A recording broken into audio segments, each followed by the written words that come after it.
Section 19.4, Community Ecology.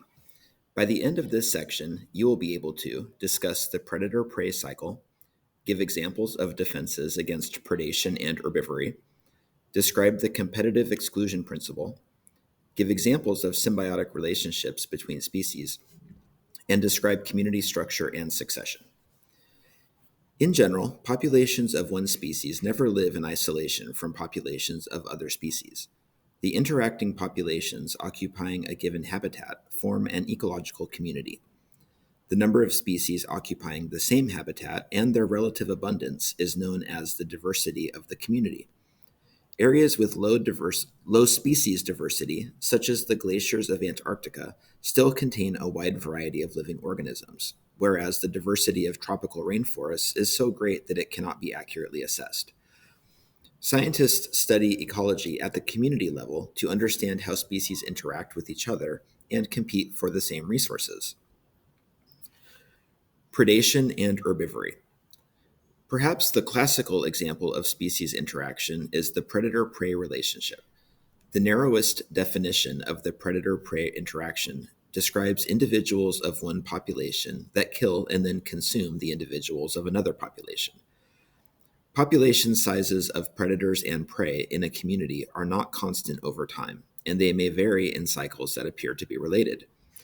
The most often cited example of predator-prey population dynamics is seen in the cycling of the lynx, the predator, and the snowshoe hare, the prey, using 100 years of trapping data from North America. This cycling of predator and prey population sizes has a period of approximately 10 years, with the predator population lagging 1 to 2 years behind the prey population. An apparent explanation for this pattern is that as the hare numbers increase, there is more food available for the lynx, allowing the lynx population to increase as well. When the lynx population grows to a threshold level, however, they kill so many hares that hare numbers begin to decline, followed by a decline in the lynx population because of food scarcity. When the lynx population is low, the hare population size begins to increase due in part to low predation pressure, starting the cycle anew. Figure 1913 shows the cycling of snowshoe hare and lynx populations in northern Ontario as an example of predator-prey dynamics.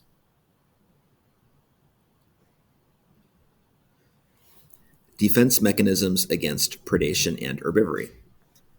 Predation and predator avoidance are strong selective agents.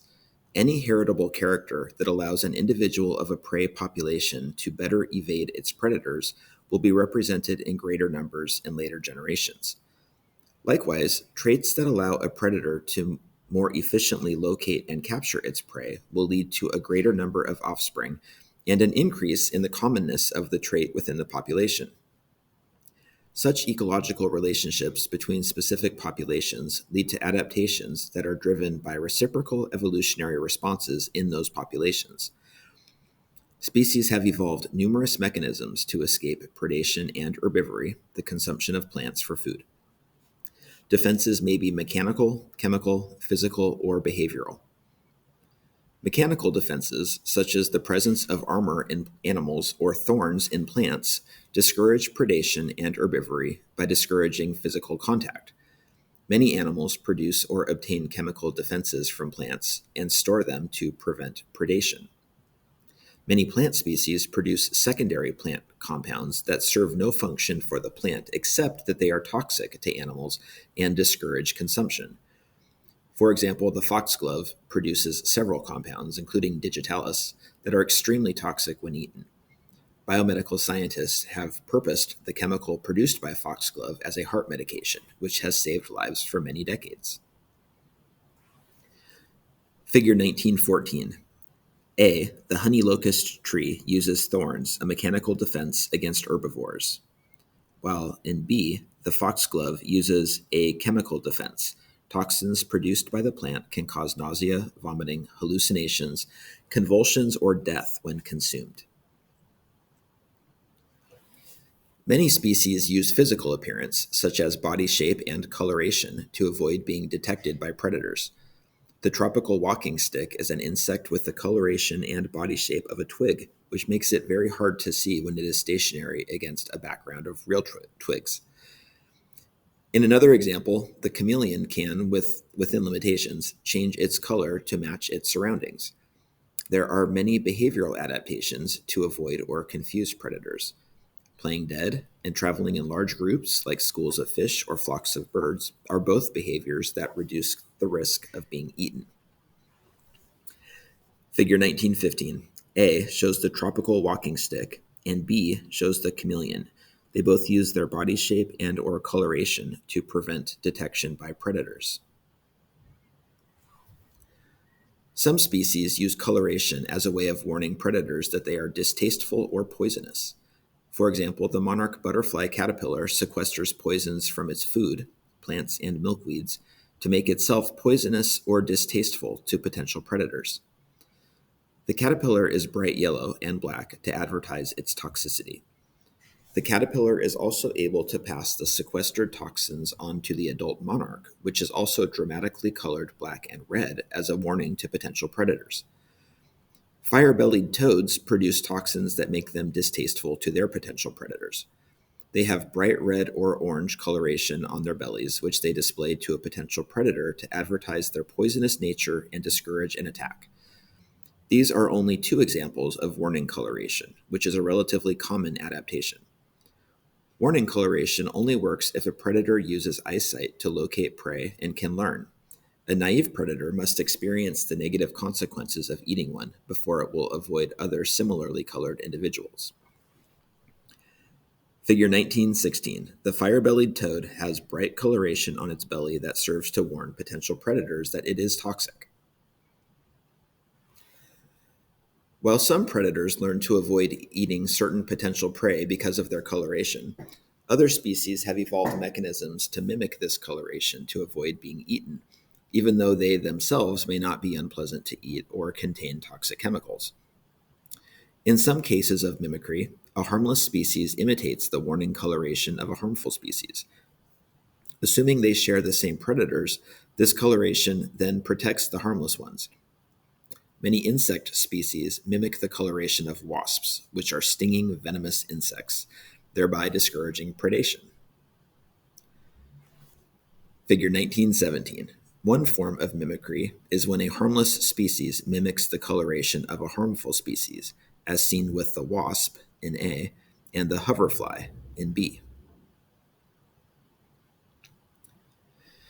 In other cases of mimicry, multiple species share the same warning coloration, but all of them actually have defenses. The commonness of the signal improves the compliance of all of the potential predators. Figure 1918 shows a variety of foul-tasting butterflies with similar coloration. Figure 1918. Several unpleasant-tasting heliconius butterfly species share a similar color pattern with better-tasting varieties, an example of mimicry.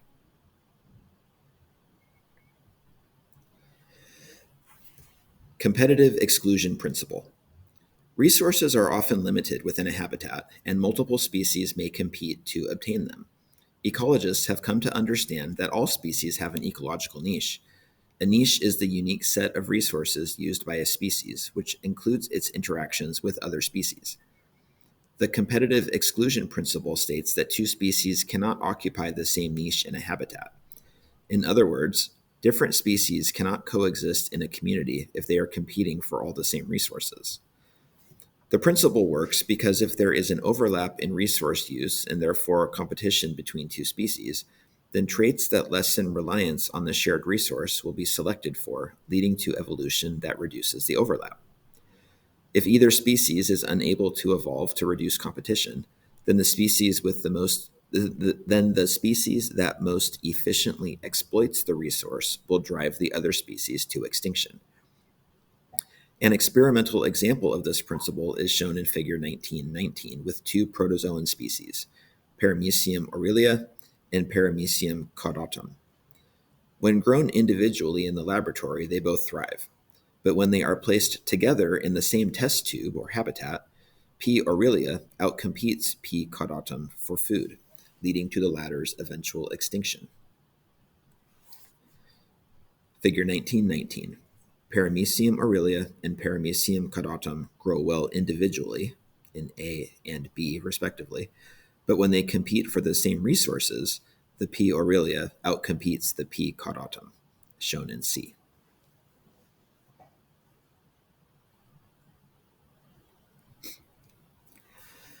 Symbiosis. Symbiotic relationships are close, long-term interactions between individuals of different species.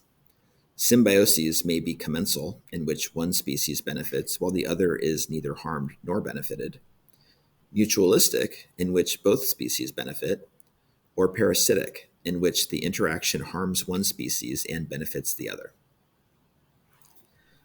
Commensalism. A commensal relationship occurs when one species benefits from a close, prolonged interaction, while the other neither benefits nor is harmed. Birds nesting in trees provide an example of a commensal relationship.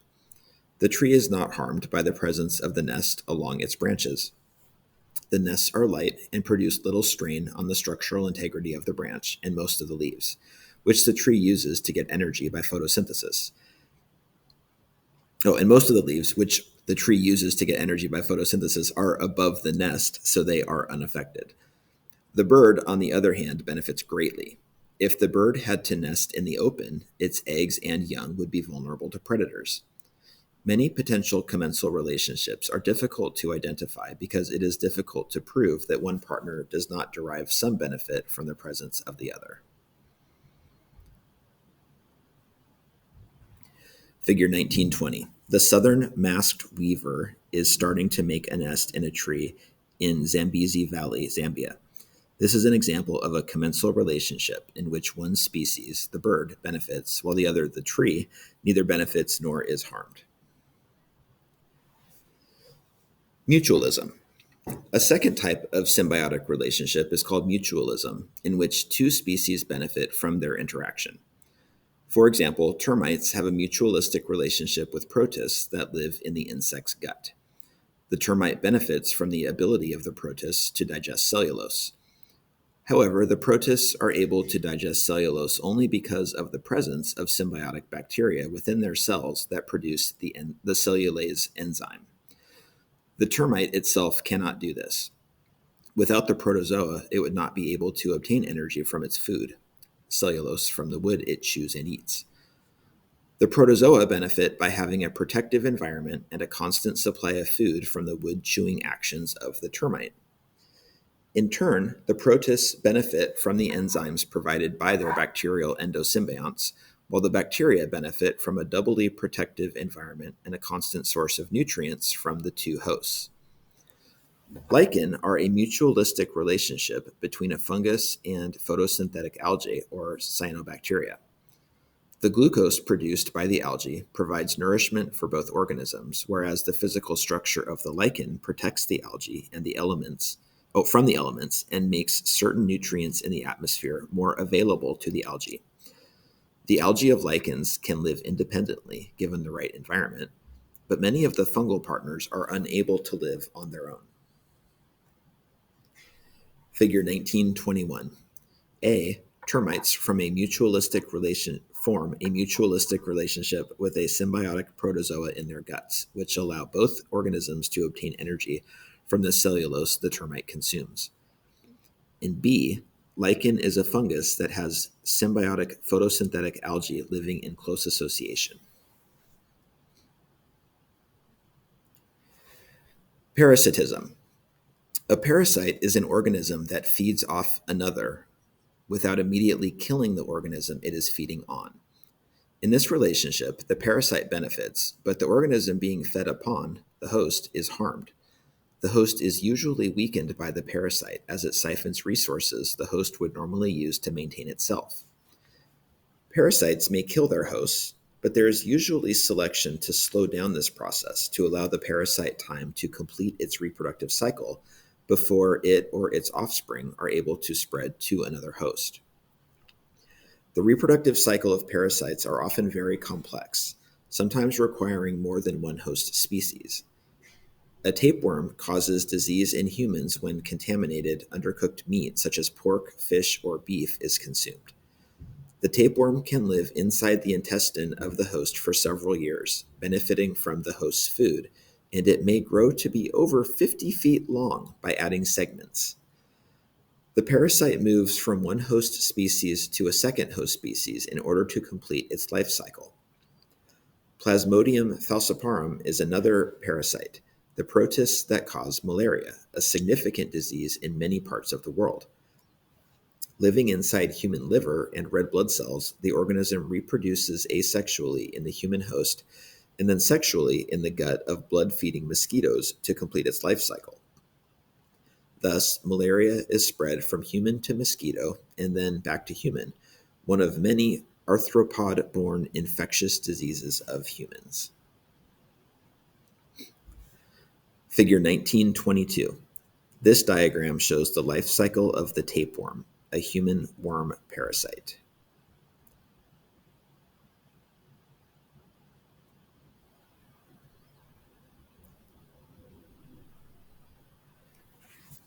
Characteristics of communities.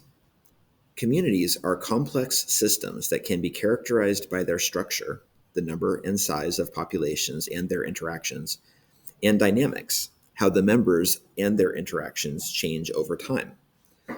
Understanding community structure and dynamics allows us to minimize impacts on ecosystems and manage ecological communities we benefit from. Biodiversity. Ecologists have extensively studied one of the fundamental characteristics of communities, biodiversity. One measure of biodiversity used by ecologists is the number of different species in a particular area and their relative abundance. The area in question could be a habitat, a biome, or the entire biosphere. Species richness is the term used to describe the number of species living in a habitat or other unit. Species richness varies across the globe. Ecologists have struggled to understand the determinants of biodiversity. Species richness is related to latitude. The greatest species richness occurs near the equator, and the lowest richness occurs near the poles. Other factors influence species richness as well. Island biogeography attempts to explain the great species richness found in isolated islands and has found relationships between species richness, island size, and distance from the mainland.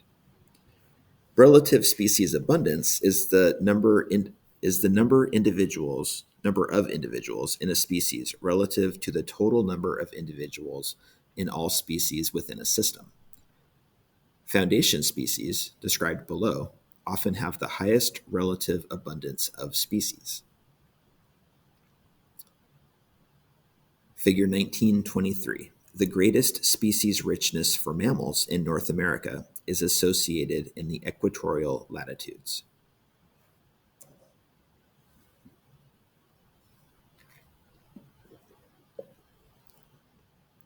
Foundation species. Foundation species are considered the base or bedrock of a community, having the greatest influence on its overall structure. They are often primary producers, and they are typically an abundant organism. For example, kelp, a species of brown algae, is a foundation species that forms the basis of the kelp forests off the coast of California. Foundation species may physically modify the environment to produce and maintain habitats that benefit the other organisms that use them. Examples include the kelp described above, or tree species found in a forest. The photosynthetic corals of the coral reef also provide structure by physically modifying the environment. The exoskeletons of living and dead coral make up most of the reef structure, which protects many other species from waves and ocean currents. Figure 1924. Coral is the foundation species of coral reef ecosystems. Keystone species. A keystone species is one whose presence has inordinate influence in maintaining the prevalence of various species in an ecosystem, the ecological community structure, and sometimes its biodiversity. Pisaster ochraceus, the intertidal sea star, is a keystone species in the northwestern portion of the United States. Studies have shown that when this organism is removed from communities, mussel populations, their natural prey, increase, which completely alters the species composition and reduces biodiversity. Another keystone species is the banded tetra, a fish in tropical streams, which supplies nearly all of the phosphorus, a necessary inorganic nutrient, to the rest of the community. The banded tetra feeds largely on insects from the terrestrial ecosystem and then excretes phosphorus into the aquatic ecosystem. The relationships between populations in the community and possibly the biodiversity would change dramatically if these fish were to become extinct. Figure 1925 shows the Pisaster ochraceus sea star, which is a keystone species.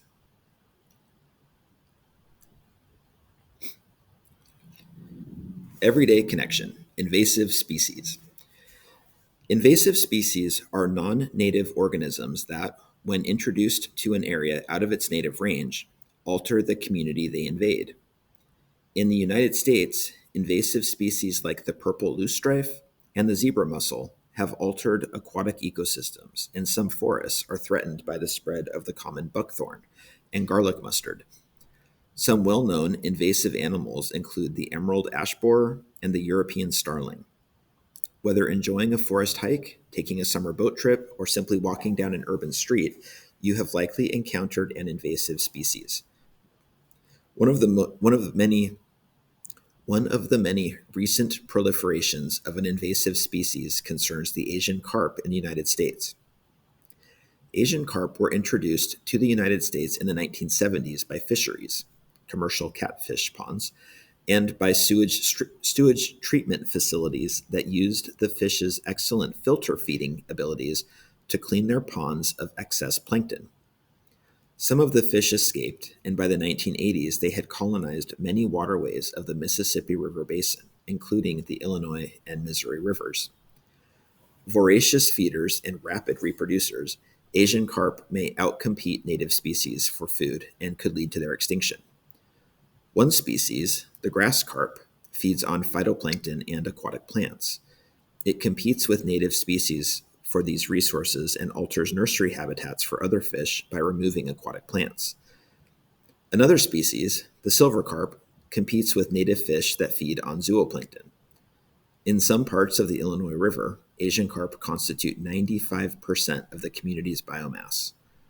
Although edible, the fish is bony and not desired in the United States. Moreover, their presence now threatens the native fish and fisheries of the Great Lakes, which are important to local economies and recreational anglers. Asian carp have even injured humans. The fish, frightened by the sound of approaching motorboats, thrust themselves into the air, often landing in the boat or directly hitting boaters. The Great Lakes and their prized salmon and lake trout fisheries are being threatened by Asian carp. The carp are not yet present in the Great Lakes, and attempts are being made to prevent its access to the lakes through the Chicago Ship and Sanitary Canal, which is the only connection between the Mississippi River and the Great Lakes Basin. To prevent the Asian carp from leaving the canal, a series of electric barriers have been used to discourage their migration. However, the threat is significant enough that several states and Canada have sued to have the Chicago Channel permanently cut off from Lake Michigan. Local and national politicians have weighed in on how to solve the problem. In general, governments have been ineffective in preventing or slowing the introduction of invasive species. The issues associated with Asian carp show how population and community ecology, fisheries management, and politics intersect on issues of vital importance to the human food supply and economy. Socio-political issues like the Asian carp make extensive use of the sciences of population ecology, the study of members of a particular species occupying a habitat, and community ecology, the study of the interaction of all species within the habitat. Community dynamics. Community dynamics are the changes in community structure and composition over time, often following environmental disturbances such as volcanoes, earthquakes, storms, fires, and climate change. Communities with a relatively constant number of species are said to be at equilibrium. The equilibrium is dynamic, with species identities and relationships changing over time, but maintaining relatively constant numbers. Following a disturbance, the community may or may not return to the equilibrium state. Succession describes the sequential appearance and disappearance of species in a community over time after a severe disturbance. In primary succession, newly exposed or newly formed rock is colonized by living organisms. In secondary succession, a part of an ecosystem is disturbed and remnants of the previous community remain. In both cases, there is a sequential change in species until a more or less permanent community develops. Primary succession and pioneer species. Primary succession occurs when new land is formed, for example, following the eruption of volcanoes, such as those on the Big Island of Hawaii. As lava flows into the ocean, new land is continually being formed. On the Big Island, approximately 32 acres of land is added to its size each year. Weathering and other natural forces break down the rock enough for the establishment of hardy species, such as lichens and some plants, known as pioneer species. These species help to further break down the mineral-rich lava into soil, where other, less hardy but more competitive species, such as grasses, shrubs, and trees, will grow and eventually replace the pioneer species. Over time, the area will reach an equilibrium state, with the set of organisms quite different from the pioneer species. Figure 1926. During primary succession in lava on Maui, Hawaii, succulent plants are the pioneer species. Secondary succession. A classic example of secondary succession occurs in oak and hickory forests cleared by wildfire. Wildfires will burn most vegetation, and unless the animals can flee the area, they are killed. Their nutrients, however, are returned to the ground in the form of ash. Thus, although the community has been dramatically altered, there is a soil ecosystem present that provides a foundation for rapid recolonization. Before the fire, the vegetation was dominated by tall trees with access to the major plant energy resource, sunlight. Their height gave them access to sunlight, while also shading the ground and other low-lying species. After the fire, though, these trees are no longer dominant. Thus, the first plants to grow back are usually annual plants, followed within a few years by quickly growing and spreading grasses and other pioneer species. Due, at least in part, to changes in the environment brought on by the growth of grasses and forbs, over many years, shrubs emerge along with small pine, oak, and hickory trees. These organisms are called intermediate species. Eventually, over 150 years, the forest will reach its equilibrium point and resemble the community before the fire. This equilibrium state is referred to as the climax community, which will remain until the next disturbance. The climax community is typically characteristic of a given climate and geology. Although the community in equilibrium looks the same once it is attained, the equilibrium is a dynamic one, with constant changes in abundance and sometimes species identities. The return of a natural ecosystem after agricultural activities is also a well-documented secondary succession process. Figure 1927. Secondary succession is seen in an oak and hickory forest after a forest fire. A sequence of the community present at 3 successive times at the same location is depicted.